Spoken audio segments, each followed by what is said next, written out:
Deu um probleminha aí na técnica, mas eu acho que agora voltou ao normal, não é? Então, veja, vamos começar a profecia aqui. Eu peço a você que fique tranquilo nas suas poltronas e não se apavore se acontece alguma coisa, que tem a oposição, né? E a oposição não quer que a gente continue, mas porque ele sabe que a profecia de hoje é muito importante, irmãos. Vamos orar e pedir a Deus, ok? Então, veja, abra sua Bíblia em Apocalipse 17, versículo 1. Apocalipse 17, verso 1. Daí em diante, você pode acompanhar que a gente vai verso por verso, ok? Veio um dos 7 anjos, que tem 7 taças, falou comigo, dizendo: Vem, mostrar-te-ei o julgamento da grande meretriz, que se acha sentada sobre muitas águas. Veja que o anjo, ele chegou para João e disse: João, vem. Vem para onde? João fez uma viagem. Mostrar-te-ei o julgamento da grande meretriz que está sentado sobre muitas águas. Então, João foi até o julgamento da meretriz, né? João faz uma viagem em visão para o tempo do juízo e chega até o ano de 1844 em diante, porque ele chamou João para presenciar o julgamento da meretriz. Bom, o tempo referência da profecia, eu quero dizer isso para vocês, nem sempre é o tempo do profeta canônico, daquele que escreveu a profecia. Apocalipse 10, 8 tem algo interessante que pode a gente ilustrar isso aqui. Quando João recebeu um outro anjo, né? Aquele anjo ali tinha um livro aberto na mão e pediu a João para comer. Vocês lembram dessa profecia, de Apocalipse 10? E falou: João, pega o livrinho e come. Na tua boca será doce como mel, mas no teu ventre será amargo. João tomou o livrinho e comeu, né? E na sua boca foi doce como mel, e no seu ventre ficou amargo.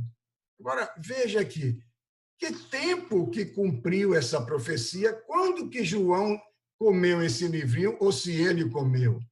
Porque, veja, não seria o tempo da época que João recebeu a profecia, o ano 95, porque estava falando aí do cumprimento da profecia de Daniel, das 2.300 tardes, que iria se cumprir no tempo do juízo.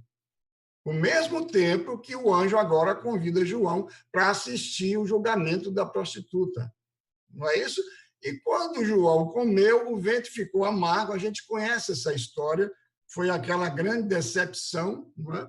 Sobre a volta de Jesus, na profecia da purificação do santuário, onde João pensava que o santuário seria a terra, e não era a terra, o santuário era no céu, e houve a decepção, não é? E ficou amargo no seu ventre. Mas veja, não foi na época de João que ficou amargo aquilo. E quem comeu o livrinho, na realidade, nem foi João, foi o Guilherme Miller, né, que interpretou a profecia. Porque comer um livrinho, é estudar. E é isso que, às vezes, a gente vê, é uma hipérbole que ensina a pessoa a devorar um livro, quer dizer, mastigar suas páginas, entender o seu significado do contexto. Isso é comer o livro. E João não fez isso. João apenas viu a visão e escreveu, né? E no seu ventre parecia amargo, ele teve aquela sensação, mas quem comeu essa profecia foi Guilherme Miller no tempo do fim. Eu ilustrei isso aqui só para dizer a vocês que nem sempre o tempo da profecia se passa na época do profeta que escreveu a profecia, mas ele pode estar projetando para o futuro a interpretação no tempo do fim, ok? Outra coisa, a mulher estava assentada sobre as águas. As águas aqui que se refere são povos, multidões, nações e língua. Está escrito em Apocalipse 17, 15, que corresponde aos 10 chifres de Daniel 7, não é? Ou os 10 chifres da besta também, não é? As 10 tribos bárbaras que deram origem à Europa, e mais tarde, né, na nossa época agora, seria todo o mundo globalizado. Se entende? É um poder que surgiu, domina e se une com os povos das nações de toda a terra. O verso 2. Vamos ver aqui o verso 2, então. Com quem se prostituiu, está falando da mulher prostituta, né? Com quem se prostituiu os reis da terra, e com o vinho da sua devassidão foi que embebedaram os que habitam sobre a terra. Em Apocalipse 17, aparece um símbolo de uma igreja que se prostituiu. E na Bíblia de Jerusalém também comenta sobre essa prostituição, dizendo que essa prostituição seria a idolatria, ou mesmo o que ela mudou a respeito da lei de Deus, e a prostituição que fez da salvação da graça de Cristo, mudando, né, de uma salvação com Deus para uma salvação por méritos humanos. A gente já viu isso quando a gente estudou Apocalipse 13. Bom, então a tradição colocada acima da Bíblia. Veja que a palavra, a profecia, ela recapitula um pouco, não é? E Apocalipse 17, principalmente, é só recapitulação, para depois, no final, mostrar o clímax, né, e o ápice da profecia. Ok, então vamos lá. O verso 3. Então o anjo agora explica como que foi essa viagem que ele convidou a João. O verso 1, ele diz: vem, João, comigo, que eu vou te mostrar o julgamento da prostituta. E aqui no verso 3, ele já está dizendo que transportou o anjo, né? Transportou o anjo em espírito, então está vendo aí? Ele foi em espírito, não foi em corpo, né? Mas só a sua mente, o anjo, né, foi tomado em visão. Foi para um deserto e viu uma mulher montada numa besta escarlate, besta repleta de nome de blasfêmia, com 7 cabeças e 10 chifres. Olha, o interessante, irmãos, é que o anjo leva João para uma viagem, e veja que o destino final dessa viagem seria em 1844.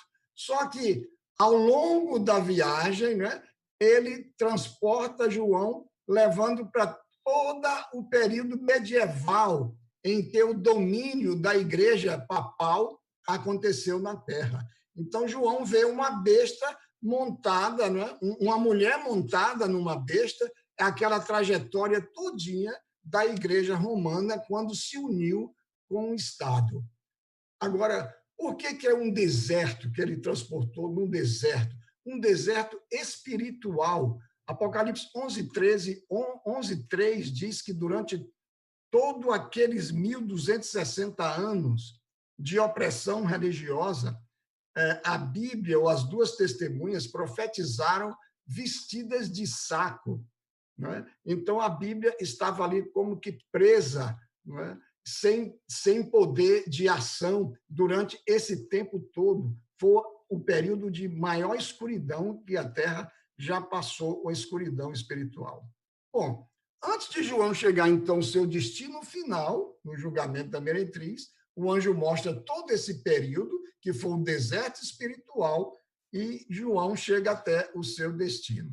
O verso 4 diz assim, ó, achava-se a mulher vestida, que ele já está presenciando tudo, né, de escarlata, adornada de ouro, de pedras preciosas e de pérolas, tendo na mão um cálice de ouro transbordante de abominações e com as imundícias da sua prostituição. Então, essa mulher ela é escarlate. Se vocês notarem também, vão ver que a própria besta é escarlata. Veja, o verso 3 e 4 diz: a mulher se assenta sobre uma besta de cor de escarlata. E o verso 4 diz: a mulher estava vestida de púrpura e de escarlata. Então, dando a entender que é uma figura só, não é? Um poder só. como a besta, eram vermelhos, escarlate. Então, veja, não há nenhuma dissociação entre a mulher e a besta, mostrando que a mulher, significando igreja, estava unida com o Estado. Em nenhum momento da profecia você encontra essa mulher saltando, vou dizer assim, da besta e seguindo o seu rumo sozinha ou a besta, não. Sempre estão juntos. Trata-se de um mesmo poder, um mesmo poder. O vermelho escarlata pode ter a simbologia do sangue dos justos e do pecado que essa mulher cometeu ao longo, né, dos 1.260 anos. A sua prostituição, o que é que ela fez? A gente viu em estudos anteriores. Substituiu a lei de Deus, prostituiu a lei de Deus. É a abominação que ela fez, né? Substituindo por leis humanas. Também substituiu a graça de Cristo por tradições humanas. Mudou o foco da adoração, né, de Deus para si mesma. Então, isso é as prostituições da mulher, que é uma igreja romana, não é? Que se uniu com o Estado para modificar os estatutos celestiais, não é? E também perseguir os cristãos na terra.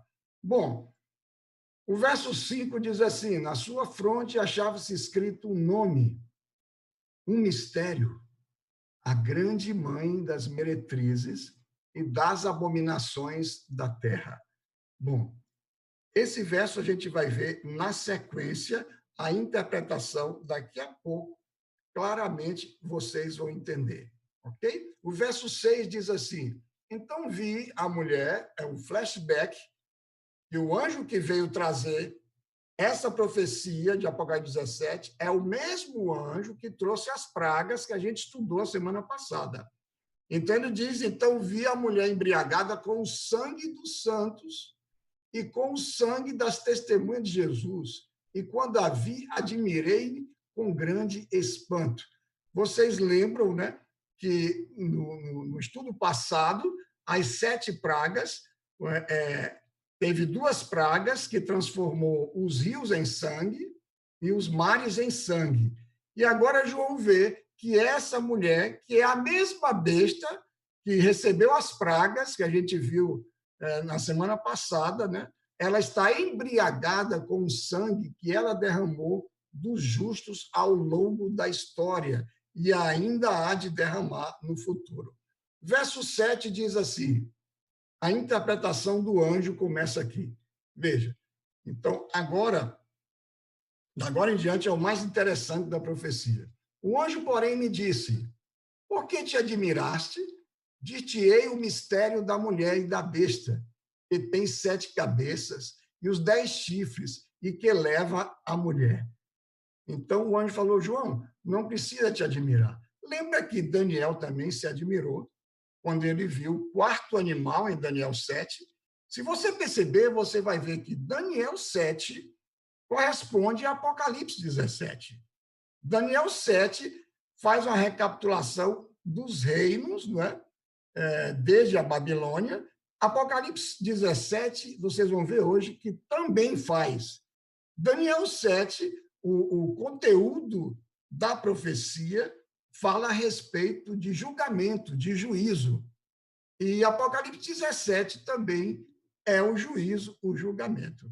O mesmo personagem, né, de Daniel 7, que é a besta que sobe do mar, é a mulher adúltera de Apocalipse 17. Ou seja, e também o mesmo chifre pequeno, que significa o papado, né, é a mulher prostituta, que é o papado também. Bom, só para a gente ir lembrando, né, que a profecia é a mesma. Ao longo da história, desde Daniel 2 até Apocalipse 17, é uma só profecia.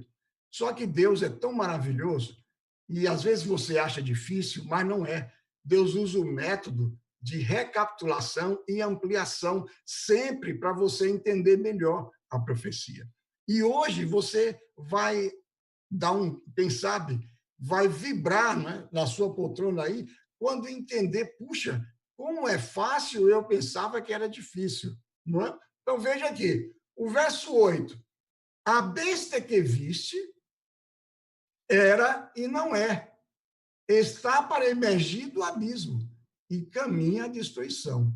Tem outras traduções que diz a besta que viste era e já não é. Está para emergir do abismo, caminha à destruição. Veja aqui, porque ela era. Aonde que João está? Vinde, João, vem ver o julgamento da mulher. João foi transportado em espírito até o dia do juízo. Então, João estava a partir de 1844. Quando João olha para trás, o anjo diz assim, olha, a besta que era, quer dizer, já tinha acontecido a Idade Média, toda aquela atrocidade dos 1260 anos. A besta que era é o período medieval, né, de 538 até 1798. Já não é, porque em 1798, diz Apocalipse 13:3, ela foi golpeada de morte. E quando aconteceu isso, não é? 1798, quando o Papa Pio VI foi preso por um general Berthier Amando de Napoleão Bonaparte na Revolução Francesa. Ok? Então, veja, agora a gente entra no verso 9 e 10. O verso 9 eu considero o verso-chave, não é que eu considere, não, é que é o verso-chave. Se nós todos que gostamos de profecia já estivéssemos estudado melhor e meditado mais sobre o verso-chave da profecia, a gente teria melhorado a nossa interpretação. Diz assim, aqui está o sentido, que tem sabedoria. O que vocês lembram nessa frase? Lembra lá quando a gente estudou Apocalipse 13:18? Calcule o número da besta. Aqui está a sabedoria, quem tem entendimento, calcule. Só tem 2 versos no Apocalipse que chama a atenção do leitor para a sua interpretação. E é exatamente essas 2 profecias que a gente, às vezes, não bateu o martelo ainda de interpretação. Está precisando mais de interesse e investigação pelas profecias.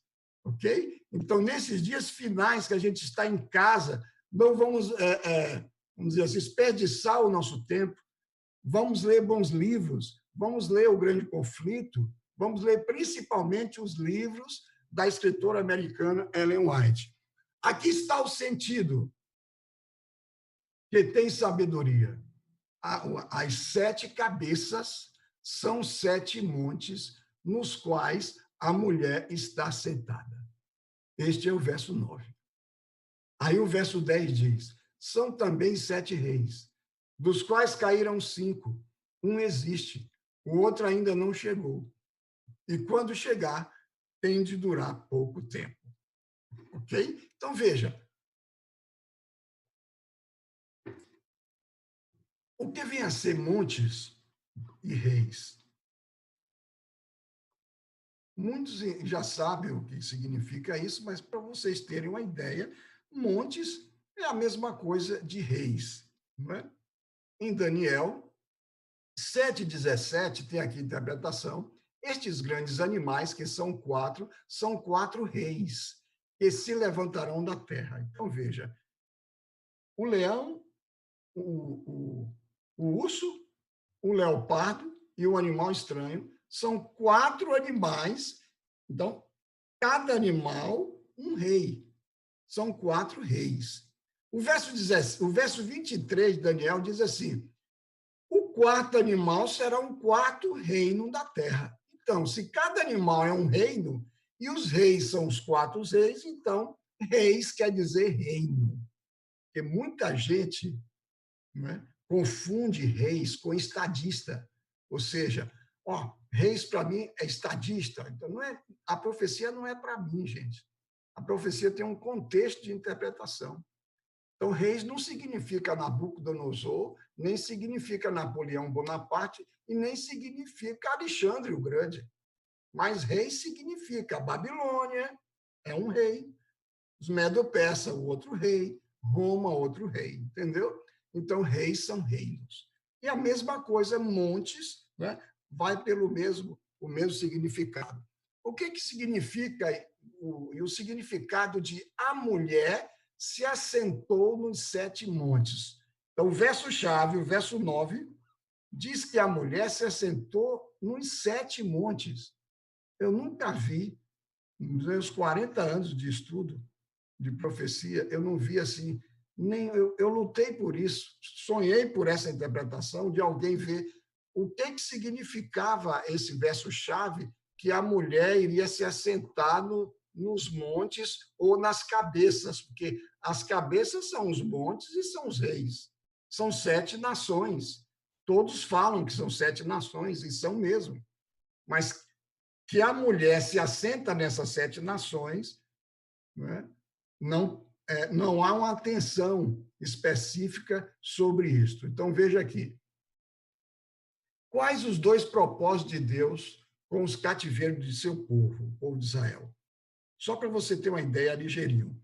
O primeiro propósito de Deus para o povo de Israel ser cativo de alguma nação ímpia era purificar o caráter de Israel, que andava, eu diria assim, eles andavam muito rebeldes e necessitava da purificação. E Deus permitiu, né, os cativeiros, permitiu o cativeiro babilônico, e permitiu o cativeiro egípcio, e assírio e outros cativeiros. Agora veja, qual o segundo objetivo de Deus?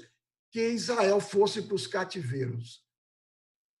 O segundo objetivo é influenciar as demais nações da terra ou seja, para o povo de Israel. Atrair as nações para o Deus verdadeiro. Esse era o segundo e grande objetivo de Deus para o cativeiro do seu povo. Então, veja, isso aconteceu na Babilônia. Quando Daniel chegou na Babilônia, junto com o povo de Deus e os seus 3 amigos, né? Ali o rei Nabucodonosor, no capítulo 1, Daniel propôs uma prova e já foi conhecido. Então, veja, no capítulo 2, Daniel interpreta o sonho do rei Nabucodonosor, ele fica impressionado com aquela interpretação. Fala, esse homem é do Deus verdadeiro. E, quem sabe, já ensaiou, fazer parte dessa nação também e querer esse Deus, Nabucodonosor. Mas, pelo seu egoísmo ou seu orgulho, ele não aceitou. No capítulo 3, Nabucodonosor viu os 3 amigos de Daniel dizendo não à adoração da imagem. Pegou os 3 amigos de Daniel e jogou na fornalha. E ele viu o filho do homem com os 3 amigos de Daniel dentro da fornalha e ficou impressionado porque nenhum dos 3, dos 4, se queimavam. Então, Nabucodonosor ficou impressionado, mas ainda não se converteu. E no capítulo 4, Deus dá uma prova muito dura para ele. Eu não vou falar sobre isso, mas Nabucodonosor se converte no capítulo 4, né?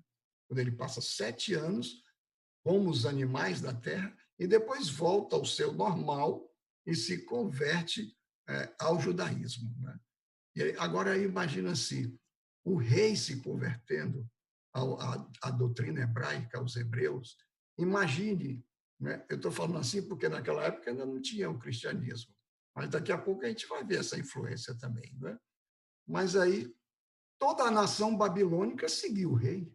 A Bíblia não fala, irmãos, mas eu já vi comentários sobre isso.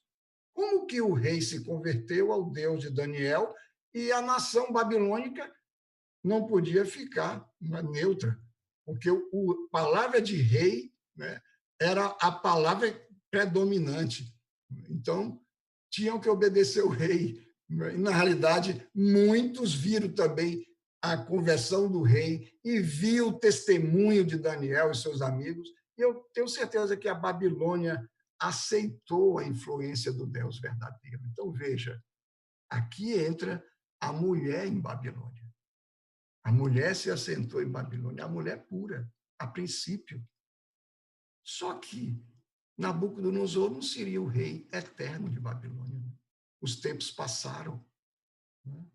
E o seu neto, Belsazar, a gente conhece a história, em uma bela noite, ele mandou buscar os vasos sagrados do santuário e tomou vinho e deu um banquete para 1.000 pessoas no seu palácio, entre elas concubinas, mulheres devassas, e prostituiu a Babilônia. Ali nasceu a prostituição, então, da Babilônia, misturando o santo com o profano. Daqui a pouco a gente vai falar mais detalhes sobre este assunto. Por isso que surge aí o mistério da grande meretriz, o mistério da Babilônia. O que é o mistério da Babilônia? Seria a introdução, não é, de um falso judaísmo, e mais tarde a gente vai ver a Babilônia mística, que introduz um falso cristianismo, não é, no lugar de uma perseguição, eu dizia assim, ateísta ou pagã. Porque Roma, né, aí já estou em Roma, Roma era uma nação pagã que perseguia os cristãos, mas quanto mais perseguia, mais florescia o evangelho. Então, o Constantino, que foi um dos imperadores, fez semelhante a Nabucodonosor, se converteu. Já em Constantino, a gente não sabe se foi verdadeira essa conversão, né? Mas o certo é que ele falou assim, olha, a religião oficial de Roma agora passa a ser o cristianismo. Assim também Nabucodonosor falou lá na Babilônia original, ele disse, olha, a religião agora é o judaísmo, né? Só que a Babilônia, no capítulo 5, prostituiu, né? Prostituiu a mulher. Ou seja, a mulher se transformou numa mulher impura, né? Uma meretriz que veio atrofiar o que Daniel e seus amigos tinham pregados no reino da Babilônia. Então, o que eu quero falar com isso, irmãos, é que, sabendo disso, as cabeças que está na besta, o mais certo delas é estar entre a Babilônia original de Daniel 2 até a Babilônia mística de Apocalipse 17. De uma Babilônia até a outra Babilônia. Não é? Porque em Daniel 2, em Daniel, no livro todo de Daniel, se fala muito da Babilônia. Não é? No livro de Apocalipse, Apocalipse 17, 18, se fala da Babilônia mística. Mas a gente não vê falar muito, né, no Egito e na Síria. Existe, então, essa interpretação que as 7 cabeças começa do Egito e vai para a Síria depois que vem a Babilônia. Né? Mas vocês viram aí que o verso principal, Apocalipse 17, 9, diz que a mulher tem que se assentar nos 7 montes ou das 7 cabeças, ou seja, influenciar as nações, né, que estão na sua cabeça. Porque as nações da sua cabeça foram as nações que fizeram formar esse reino terrível, né, que dominou por muito longo tempo a terra e as consciências das pessoas. Bom, agora veja aqui. As 7 nações que representam as cabeças da besta não são apenas 7 reinos, como dizem muitos, que perseguiram o povo de Deus. Muito pelo contrário, a gente não vê esse contexto em Apocalipse 17. Olha, são 7 cabeças, são 7 reis que perseguiram o povo de Deus. O contexto não é esse. São 7 reis, 7 montes, dos quais a mulher, né, assentou no lombo deles. Então, se deixaram ser montados por ela. Alguns teólogos querem encaixar, então, o Egito como a primeira cabeça de Apocalipse 17. Mas, ao contrário de Babilônia, o Egito não se deixou ser montado pela mulher. Veja aqui que interessante, irmãos. Êxodo 5, verso 2, conta a história ali de Moisés, da última praga, em que Moisés chega para Faraó e diz, Faraó, eu vim para dizer que Deus pediu para levar o seu povo. Então, o Faraó responde a Moisés, quem é o Senhor, cuja voz eu ouvirei, para deixar Israel? Eu não conheço o Senhor. Então, veja, Faraó não conhece esse Deus. Veja, o povo de Israel ficou no Egito 400 anos, né, ali no Egito, e Faraó não disse que não conhecia esse Deus. Nem tampouco deixarei ir Israel. Nem conheço esse Deus, nem quero conhecer. Então, veja, irmãos, que Egito não se adaptou ao Deus de Israel, diferentemente da Babilônia, que a Babilônia aceitou. Então, veja, Egito significa, escatologicamente, eu já disse isso quando a gente estudou Daniel 11, ateísmo e paganismo. Egito nunca misturou os seus deuses pagãos com o Deus de Israel. Né? Por isso, o Egito não cabe no contexto dessa profecia. Nunca se deixou ser montado pela mulher, ao contrário da Babilônia. Né? O seu estadista maior, Nabucodonosor, aceitou o Deus de Israel. Então, a Babilônia misturou o santo com o profano. Veja, o Egito não misturou. Egito é ateísmo, paganismo, desde os tempos do Egito e continua até hoje. A gente sabe que tem um povo na terra que não quer o cristianismo, né? Prefere o ateísmo, o paganismo. Então, a gente está vendo muito isso hoje em dia. Bom, veja, então, novamente o verso 9, para vocês verem o sentido da profecia. Aqui está o sentido que tem sabedoria. As 7 cabeças são 7 montes sobre os quais a mulher está assentada. São também 7 reis. Este verso é chave para se entender a profecia. A linha das nações que sucederam Babilônia original são aquelas nações que deixaram a mulher ou a igreja apóstata se assentar nos seus lombos. Então, veja aqui, a mulher não começou apóstata, a mulher era uma só, é a mulher pura. Né? A religião judaica, hebraica, era pura de Deus, e Deus queria influenciar as nações da terra. Mas na Babilônia, ela foi aceita pura, mas depois ela foi prostituída por outro rei, misturando o santo com o profano, e aí nasceu o sentido que dá no verso 15 do mistério de Babilônia, ou seja, um cristianismo apostatado. Aí essa palavra. Mas daqui a pouco a gente vai ver mais sobre isso.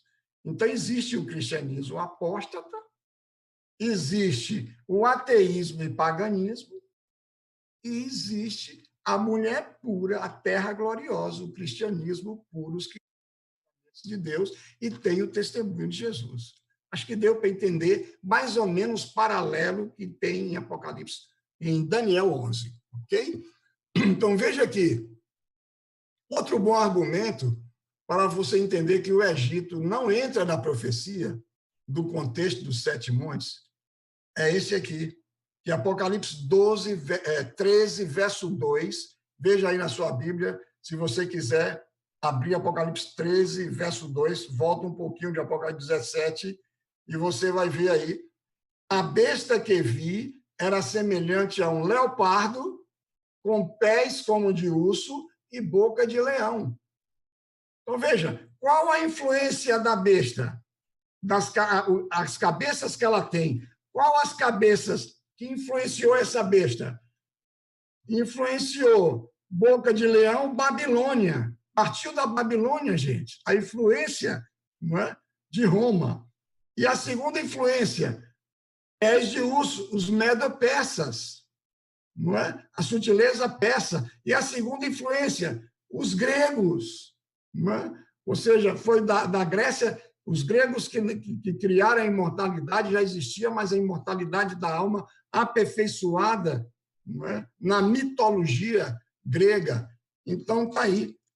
Então, eu não ouvi falar que a besta teve influência, né? Do Egito, da Síria, depois da Babilônia, não. Começou da Babilônia.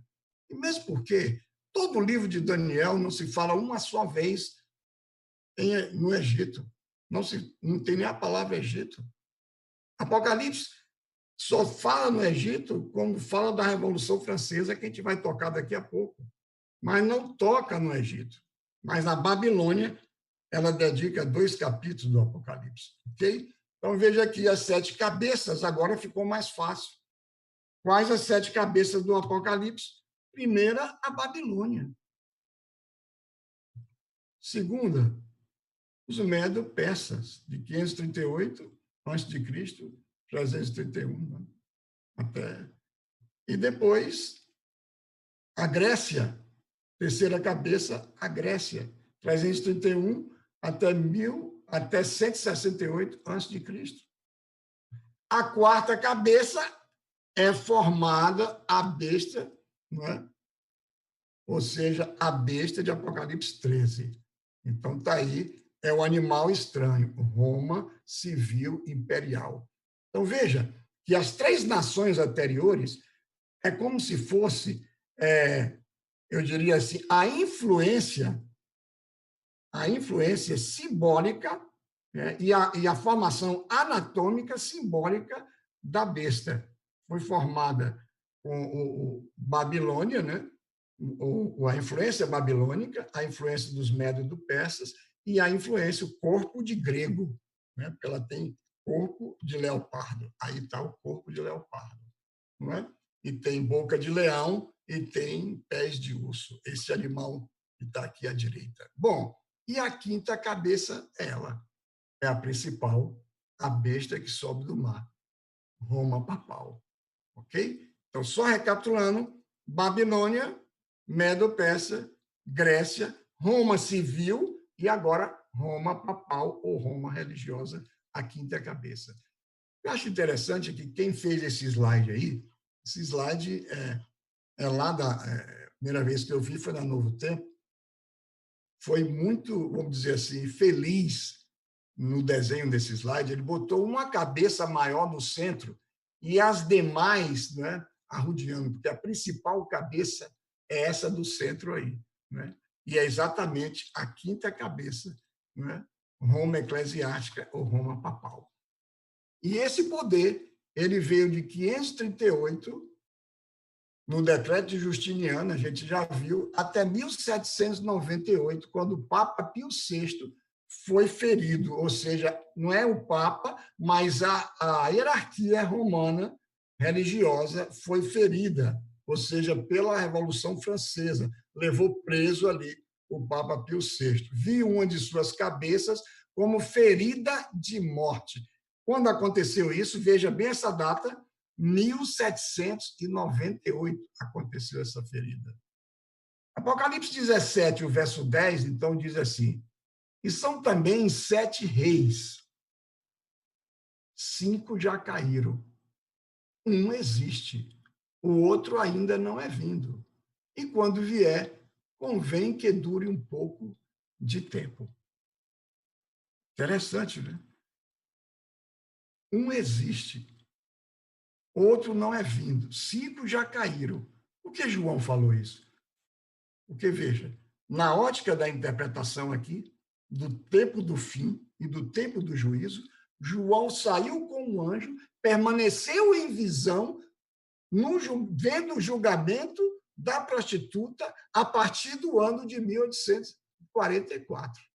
Se João estava a partir de 1844, ele pode dizer que ele estava de 1844 para cá, né, essa época do juízo, que nós também estamos nessa época do juízo.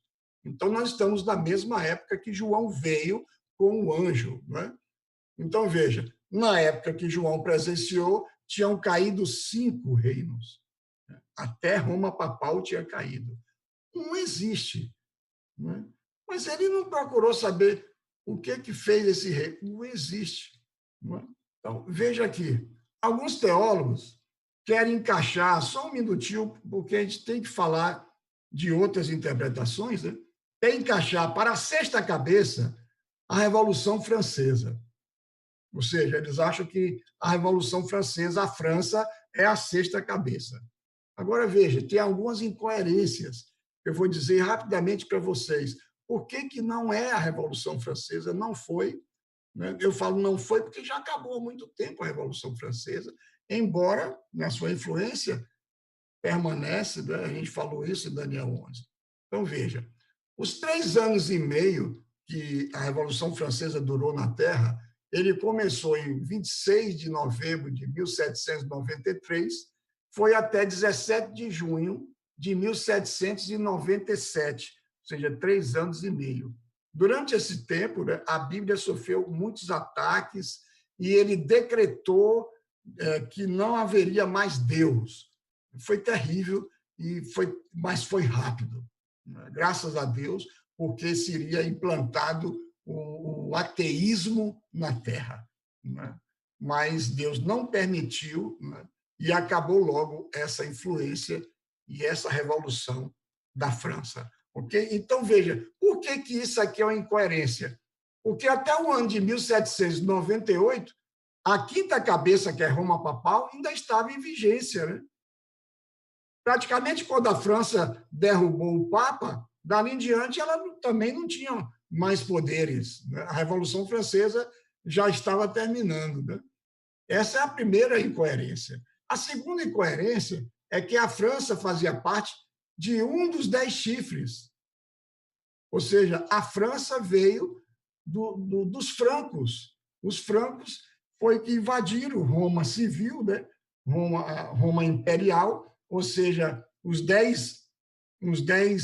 10 tribos bárbaras que invadiu Roma, e uma dessas tribos eram os francos, e que depois veio ser na Europa a França. E essas 10 tribos eram os chifres da besta. Então, a França não era chifre, né? Aqui está dizendo que a França é cabeça. Então, há incoerência. A França não é cabeça. A França é chifre, não é? Mas a principal incoerência é a mesma que acontece no Egito, com o Egito, não é? De não poder fazer parte dessa linha de nações que se deixaram ser montadas pela mulher. Porque a Revolução Francesa tinha uma ideologia totalmente ateísta, eles eram totalitaristas, não aceitavam o Deus eterno, não queria nem protestantes, que já existia na época de Lutero para cá, o protestante já estava em alta no protestantismo, e nem católicos. Então, ele queria acabar com tudo e dizia que Deus era o ópio do povo. Essa ideologia ainda existe até hoje. Muita gente, por ter uma propaganda ruim feita do papado durante tanto tempo, as pessoas ligaram a doutrina que eles pregavam com o Deus eterno e achou que, durante os 1260 anos, a Terra não se desenvolveu. E foi verdade. As mentes ficaram presas ali na teologia apóstata papal, né? Então, por isso, a França resolveu acabar com tudo aquilo, né? Mas, veja, então, por isso, ela não entra na linha de nações que se deixaram ser montadas pela mulher, porque a mulher é igreja. E a mulher jamais montou, não é, na Revolução Francesa. Então, quem seria este? Para mim, o quarto e definitivo argumento de que não é a França a sexta cabeça, é porque uma escritora americana, taxativamente, ela diz quem é a sexta cabeça. Ok? No grande conflito, na página 251. Veja, que nação do Novo Mundo se achava em 1798 ascendendo ao poder e apresentando indícios de força e grandeza, atraindo toda a atenção do mundo? A aplicação do símbolo não admite dúvidas. Apenas uma nação satisfaz as especificações dessa profecia. Esta aponta insofismavelmente para os Estados Unidos da América do Norte. Quer coisa mais clara do que essa? Não. Então, a partir de 1798, quando caiu o papado, foi os Estados Unidos da América que assumiu, né, o trono, né? Então, veja aqui. Se você vê Apocalipse 13, no verso 10, onde diz que a besta foi ferida, quem leva em cativeiro irá, o verso 11 já fala, eis que surgiu uma besta da terra, parecido um cordeiro, então já surge a América. Não existe Egito. Na linha profética, né, não existe o Egito. Então, os Estados Unidos da América é a sexta cabeça. Né? O problema é que o mais difícil é a sétima cabeça. Por muita gente não ter achado a sétima cabeça, então vamos fazer o seguinte, vamos retroagir, dar um jeito da profecia, né, para a gente ir lá atrás buscar o Egito, buscar a Síria, né? Porque aí dá certo. Na profecia não cabe encaixes. Né? Não adianta você ficar encaixando. Se você estudou Apocalipse 13, eu lembro que essa live eu ainda fiz lá na igreja, ao vivo, né? Já foi ali na igreja, mas depois desse dia eu vim para cá, porque houve o toque de recolher, não é? Então, eu fiz ali. E eu mostrei para vocês uma coisa. Veja o seguinte, nós vamos ver. Outro ainda não é vindo. Quer dizer, a sétima cabeça. Quando vier, convém que dure pouco tempo. E é pouco tempo mesmo. Alguns dizem que esse tempo, né, seria aquela linha de pessoas que interpretam a partir do Egito, eles acabam que a sétima cabeça e entrou em outro dilema porque Roma papal durou 1260 anos. Como que pode aplicar pouco tempo? Aí começa falando, mas irmãos, a gente não pode. O tempo de 1260 anos é um tempo definido pela profecia. 1260 dias definido, um tempo, 2 tempos, metade de um tempo, está definindo o tempo, 42 meses, está definindo o tempo. Né? Como que agora, em Apocalipse 17, simplesmente convém que dure um pouco, é um pouco de tempo. Não tem mais a duração do tempo, perdeu a duração, e se trata do mesmo tempo de 1260 anos. Incoerência muito grande. Não há contexto no estudo da profecia assim. Ok? Bom, então vamos lá. Em Apocalipse 13, nós vemos a transição, então, dos Estados Unidos para um poder religioso. Isso que muita gente está vendo isso. Eu assisti a live de sábado à noite com o pastor Dornelles, e ele falou muito interessante, eu fiquei torcendo por isso, pedindo a Deus, né? E que ele falava de 2 poderes na América, um civil e um religioso. E é isso mesmo, irmãos. Então, está fácil a interpretação, só que na hora do cômputo ainda vem começando para o Egito. Então, dá no mesmo. Veja aqui. Seduz os que habitam sobre a terra, Apocalipse 13, 14. O que é que os Estados Unidos vai fazer? A América vão fazer. Seduz os que habitam sobre a terra por causa dos sinais que ele foi dado a executar diante da besta, dizendo aos que habitam sobre a terra que façam uma imagem à besta, aquela que foi ferida à espada, mas que sobreviveu. Ou seja, a quinta cabeça que a gente viu, Roma papal. Faça uma imagem igual a ela. Eu quero que a América seja igual àquela besta ali, uma imagem igual. Então, veja aqui o que o grande conflito diz. Quando as principais igrejas dos Estados Unidos, ligando-se em pontos de doutrinas que lhes são comuns, isso já aconteceu. Influenciar o Estado, está acontecendo. Para que imponham os seus decretos, ainda não aconteceu. E lhes apoia as instituições. A América do Norte protestante, a América do Norte protestante, já não é mais a América do Norte civil, gente. A América do Norte protestante terá, então, formado a imagem da hierarquia de Roma papal, gente. Da hierarquia passada, Roma papal. Porque Roma existiu 2 reinos, um imperial civil e outro religioso papal.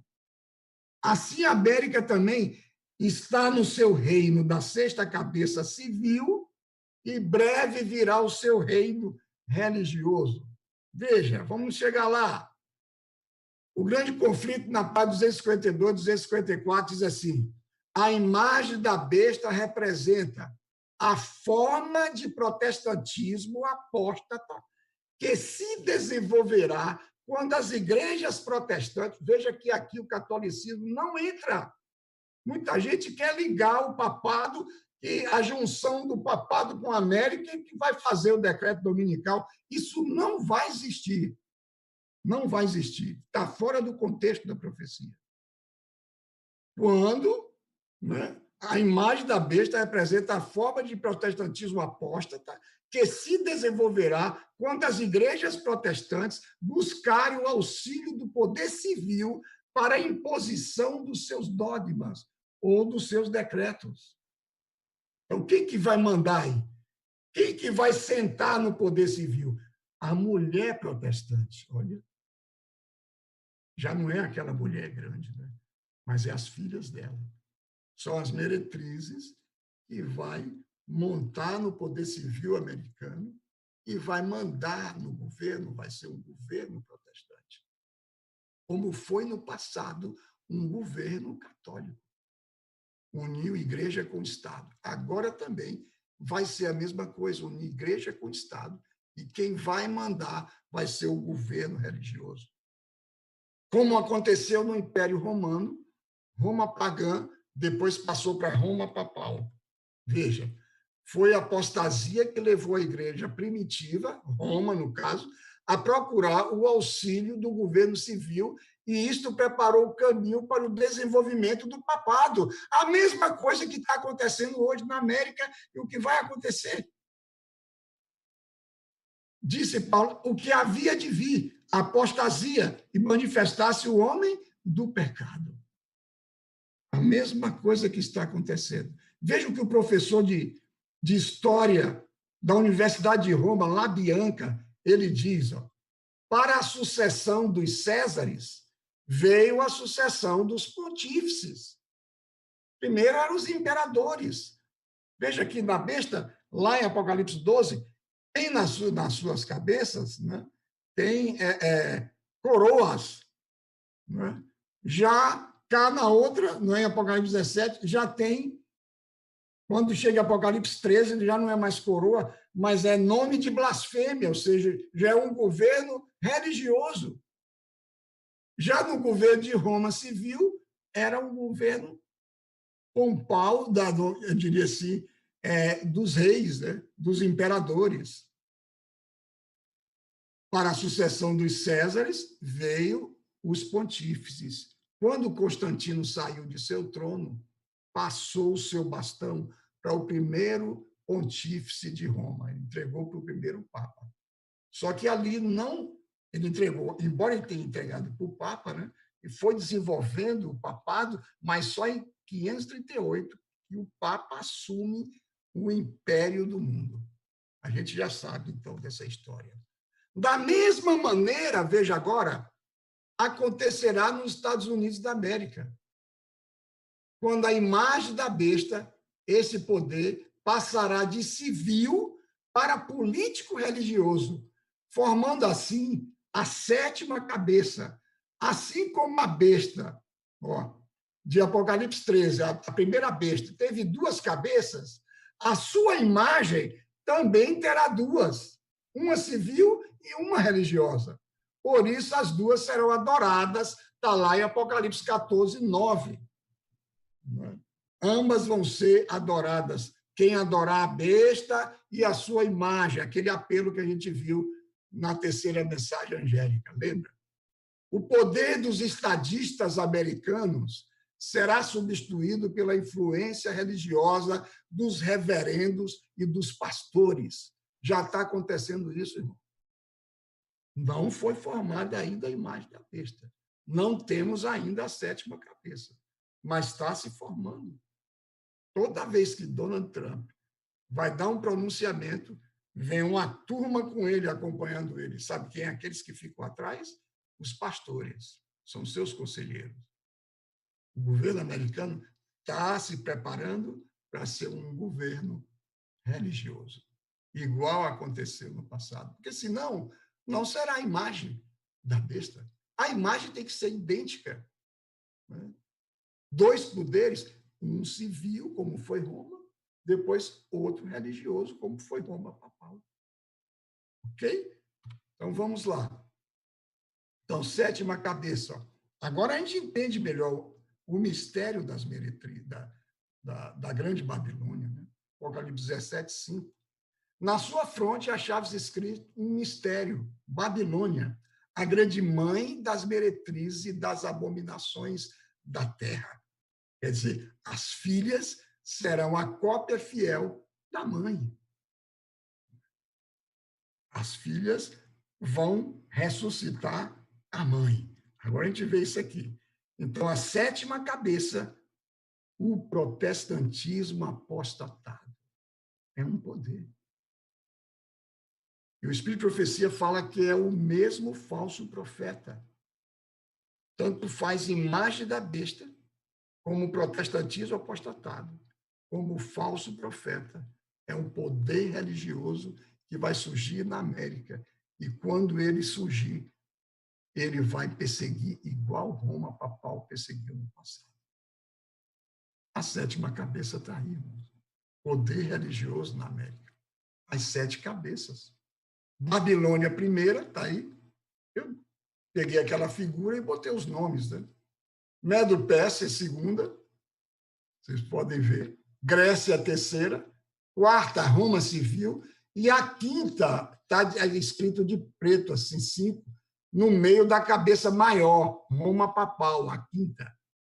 A sexta, Estados Unidos da América civil, do lado direito, e embaixo, o protestantismo apostatado. Ok? Então, veja. Apocalipse 17, 11 diz assim: e a besta que era, já não é. É também o 8º, e é dos 7, e vai à perdição. É perfeito, irmãos. Eu fico impressionado daqui. Então, veja, a besta que era, os 1.260 anos de opressão religiosa papal, já não é, porque agora diz que a América é um país sem rei, né? E uma igreja sem papa, não tem perseguição, mas vai voltar quando ela, né, assumir a 7ª cabeça e vai perseguir. E quando acontecer isso, vai surgir o 8º. Preste atenção aqui. A besta que era já não é também o 8º, e é dos 7, e vai à perdição. Agora veja esse texto do grande conflito. Os romanistas declaram que a observância do domingo pelos protestantes, quer dizer, Roma declara, hoje, né? Essa profecia é muito atual. Declara hoje que a observância do domingo pelos protestantes é uma homenagem que presta o malgrado ser a autoridade da Igreja Católica. A imposição da guarda do domingo por parte das igrejas protestantes é uma obrigatoriedade do culto ao papado à besta. Quando saiu o decreto dominical feito na América, né, na união de igreja e Estado do protestantismo, né, saiu o decreto dominical, ele, no próprio ato, estará prestando uma homenagem da hierarquia romana passada, porque foi Roma que criou o domingo. Então, veja. Então, os que, compreendendo as exigências do 4º mandamento, preferem observar o sábado espúrio em lugar do verdadeiro, estarão, desta maneira, a prestar uma homenagem ao poder pelo qual somente ele é ordenado. Aí ela voltará. Veja, então, os Estados Unidos da América protestante, o protestantismo, é que vai ressuscitar, ou seja, as suas filhas é que vai ressuscitar a mãe. Ou seja, a imagem da besta, quando for, não é, formada na América, ressuscitará a própria besta passada, ou seja, ela será totalmente curada. Porque muita gente, ela vem sendo curada, vem sendo sim, está ganhando força. Não é? E ela tem influência no mundo? Tem, gente. Ela tem influência na América? Tem. mas não vai ter uma assinatura dela no decreto dominical, porque ela vai ganhar a homenagem, né? O decreto dominical vai ser prestado uma homenagem do passado de Roma, e ela volta a atuar. A besta é homenageado pela sua imagem e volta com todo o poder e força. Agora, veja aqui, em Apocalipse 13, eu mostrei para vocês a contrafação, né, dos três réus, do pai da mentira, Apocalipse 12, o dragão, Satanás, o filho da perdição, Apocalipse 13, lembra? Que é o papado, e o falso espírito, que é o protestantismo apostatado. Eu falei disso aí. Agora, veja essa contrafação aqui, só do filho, que é o protestantismo, que é a besta que sobe do mar, o falso filho. Ou seja, o diabo pôs um trono na terra para satisfazer o que ele desejava no coração. Ele queria um trono no céu. Como ele não conseguiu, ele armou seu trono na terra e botou o seu filho da perdição para tomar conta. Ok? A gente já conhece isso aí. Agora veja, assim como Jesus atuou por 3 anos e meio aqui na terra, depois ele morreu, né, na cruz do Calvário e ressuscitou, e que por fim se levantará a terra com todo o poder. Assim também, veja a contrafação, a besta atuou por 3 anos e meio proféticos na terra. Ou seja, um tempo, 2 tempos, um tempo é 1 ano, 2 tempos, 2 anos, né? 3 anos, e metade de um tempo, então 3 anos e meio, que é os mesmos 42 meses e os mesmos 1.260 dias, que em profecia significa 1 ano, 1.260 anos. A besta atuou por 3 anos e meio proféticos. Depois, em 1798, foi ferida de morte. Está sendo totalmente curada e voltará com todo o poder. Gente, é uma contrafação incrível. O diabo tenta imitar as coisas de Deus. Então, foi curada. O 8º rei é o próprio papado, que foi ferido como 5ª cabeça e voltará como 8º. Agora, veja, o que o 8º não é cabeça? Eu sempre fiquei pensando, por que o 8º não é cabeça? Porque a cabeça já existia, já existe. Foi ferida, não é? A 5ª cabeça. Ela só é curada e volta como um 8º, agora com o apoio do mundo todo. Veja, Apocalipse 17, 11 diz assim, e a besta que era já não é, ela também o 8º, é dos 7 e vai à perdição. Por que dos 7, irmãos? Veja aqui esse quadro, se você desejar essa ilustração, depois eu mando, você pode me pedir por WhatsApp, eu mando em PDF para você, e você pode imprimir em sua casa, ou pode ver na sua televisão, né, essa ilustração.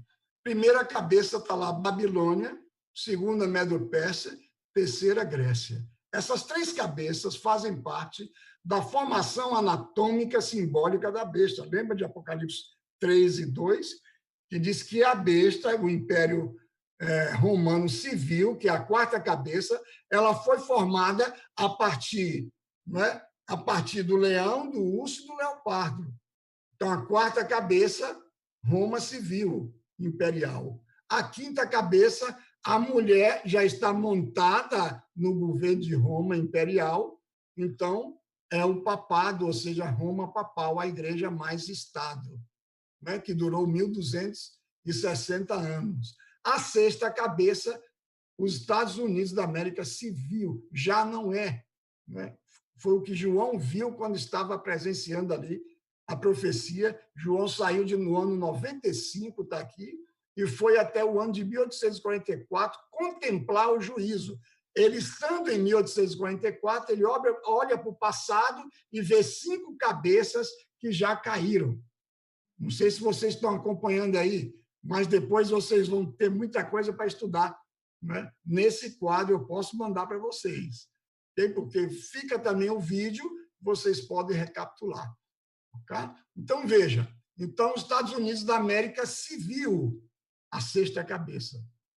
E a sétima cabeça, né, as meretrizes montadas, né, na besta que sobe da terra, né, e ela passa a falar como dragão, aí nasce o protestantismo apostatado, ou a imagem da besta, né? É formada a imagem da besta, volta novamente a igreja se unir com o Estado.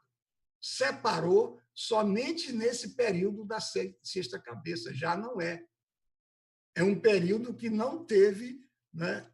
Eu diria assim, não teve perseguição, né? A boca do dragão trazendo a perseguição. Ele só fala com a voz do dragão quando for formado a imagem da besta. E o oitavo, vocês estão vendo que o oitavo não é cabeça, está fora do quadrante, porque o oitavo é a volta da besta, né, que vai ser adorada com a sua imagem, e a confederação do mal, ou seja, os 10 chifres, vão apoiar o papado, e juntamente com o falso profeta e o dragão, vão perseguir com um decreto de morte o povo de Deus. Isso aqui, quando então voltar a formação do oitavo, já está a graça fechada, não é? Já é a perseguição religiosa e já é o decreto de morte para perseguir aqueles que estão no deserto, né? O povo de Deus que eu falei, né, no estudo passado. Aí Jesus volta nessa ocasião, ok? Mas isso aí dá para vocês darem uma olhadinha com mais tempo e com a Bíblia na mão, quem sabe com o Espírito de Profecia, o grande conflito, e vocês vão ver que é tudo revelado. E o verso-chave, Apocalipse 17, 9, é claro. Aqui está o sentido que tem sabedoria. Está ali escrito. As 7 cabeças são 7 montes nos quais a mulher se assentou. E são também 7 reis, ou reinos. Okay? Então, estão os 7 montes que ela se assentou. Houve a influência religiosa. O Egito não cabe aqui, nem cabe a Revolução Francesa, porque eles tinham um outro propósito, um propósito ateísta, totalitarista, e nunca aceitaram a mulher. Ok? Então, veja aqui. Então, o oitavo rei, Apocalipse 12, 17, 12, 13, diz assim: os 10 chifres que viste são 10 reis, os quais ainda não receberam o reino, mas recebem autoridade como reis, com a besta, durante 1 hora. Tem eles um só pensamento e oferece à besta todo o poder e autoridade que possui. Os 10 chifres, a princípio, foram as tribos bárbaras. Agora vê, naquele princípio de recapitulação, né, quando lá no início de Apocalipse 17 se viu uma besta com 7 cabeças e 10 chifres, a princípio os 10 chifres eram as 3 tribos bárbaras, né, e depois os países da Europa, e agora, no final, o mundo todo vai dar poder para que a besta possa agir depois que saiu o decreto dominical. Interessante, irmão. Então, todo o apoio vai ser dado, todas as nações, para perseguir o povo de Deus. Essa 1 hora que está aí, inclusive pontilhado de vermelho, a gente vai mostrar para vocês no último estudo, que é a próxima quarta-feira, nós vamos estudar. Veja o que diz aqui o verso 14. Pelejarão eles contra o Cordeiro, mas o Cordeiro vencerá. Pois é o Senhor dos senhores, o Rei dos reis. Vencerão também chamados eleitos fiéis, os que acham com eles.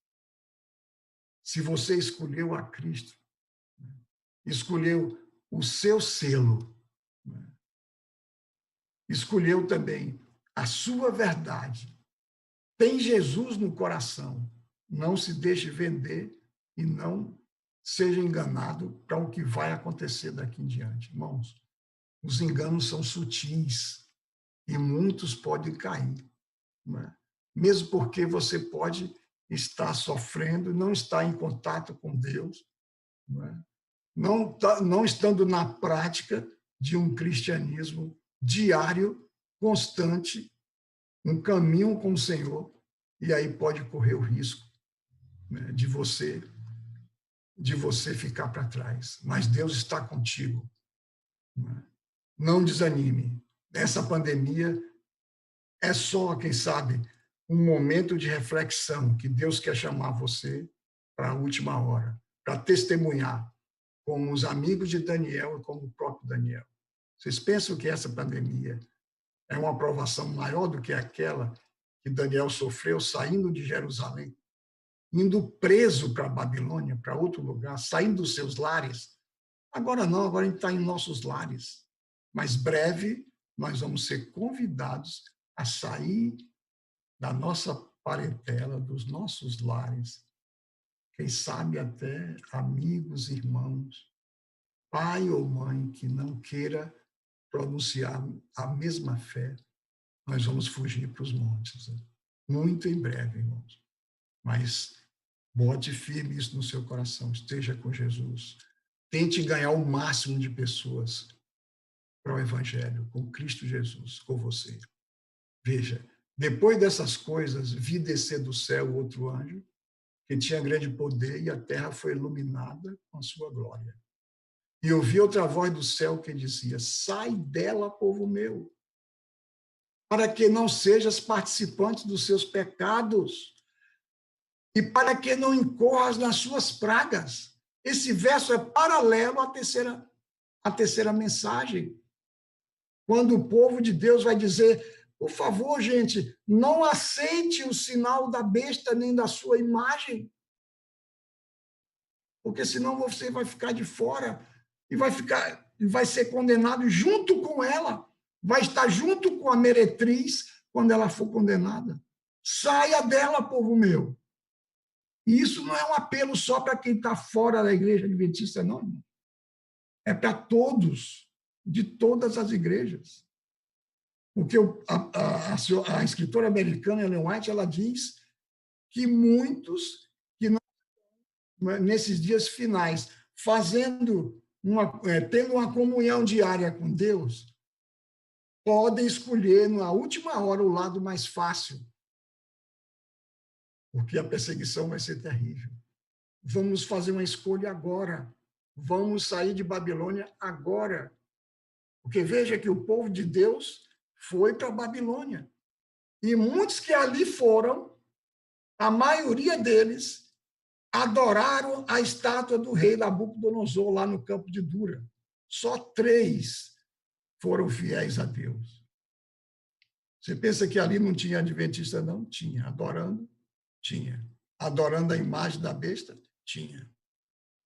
Sai dela, povo meu, porque Jesus vai voltar.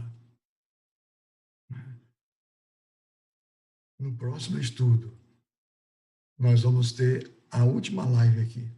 Nós vamos ver o veredito final, né, sobre Babilônia e suas filhas e seus seguidores.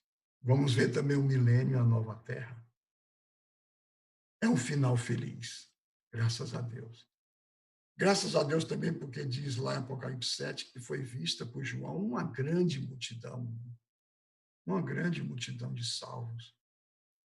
Pela graça de Cristo, se inclua nessa multidão. Peça a Deus, Senhor, não me deixe aqui nesse mundo. Não me deixe, né, aceitar os enganos de Babilônia. Eu quero ser teu. Vamos fazer uma breve oração aqui e eu me despeço com vocês para a última live da semana que vem. Nosso eterno Pai que está nos céus, obrigado, Senhor. Obrigado, ó Pai, porque no comecinho o inimigo quis perturbar um pouco a técnica que deu problema, mas graças a Deus, Senhor, tomou providência e chegamos até o final. Abençoa o teu povo que está nessas igrejas, da Central, do Campo do América, e outras igrejas também. que estão, quem sabe, ali no Ceará, não é? Temos a nossa irmã Lene, seu esposo Eduardo. Temos, quem sabe, um ouvinte que eu não vejo há muitos anos, um colega que, junto comigo, lecionou no IAN em 80, né? O Samuel. Ele disse que ia assistir hoje. Deus abençoe a sua família. Deus abençoe também a minha irmã assistindo em Salvador. Abençoe também todos aqueles outros que estão em algum lugar, de alguma pessoa que compartilhou esse link. Abençoe vocês todos. Estejamos ao lado de Jesus, pela graça de Cristo Jesus, pelo auxílio, a força do Espírito Santo. Em nome de Jesus. Amém.